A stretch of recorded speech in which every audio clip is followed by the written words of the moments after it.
Let's follow the next developments of the work. Gibbs, Connor. Light and darkness. Talent is one thing, but opportunity, that's the real game changer.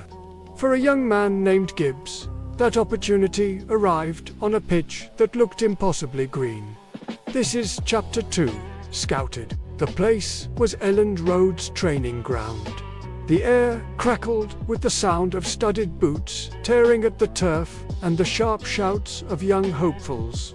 Among them, one boy moved differently. He was all sharp angles and explosive energy, a blur of motion driven by something more than just a love for the game. He played like he had something to prove, not just to the coaches, but to himself. Watching from the sidelines was Coach Henderson, a man who had seen thousands of players come and go. His eyes, however, were fixed on Gibbs. He saw the raw, untamed talent, but he also saw something deeper, a ferocity that bordered on desperation.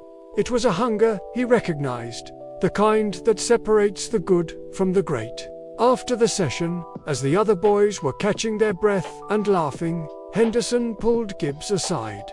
The coach's gaze was intense, analytical. He looked at the sweat-drenched, panting boy and said, "You play like someone running from something." It wasn't an accusation. It was an observation, spoken with a hint of respect. Gibbs, wiping his brow with the back of his hand, managed a small, knowing smile. "Maybe I am," he replied, the words hanging in the cool evening air. That single sentence told Henderson everything he needed to know. This wasn't just a kid who wanted to win. This was a kid who needed to win. The drive came from a place far beyond the pitch. It was the kind of fire that could either forge a champion or burn a player out completely. Henderson was willing to take that chance. He saw not just a player, but a project, a diamond in the rough, waiting to be cut and polished. Later that night, the scene shifted from the floodlit green of the training ground to the humble, flickering light of a kitchen.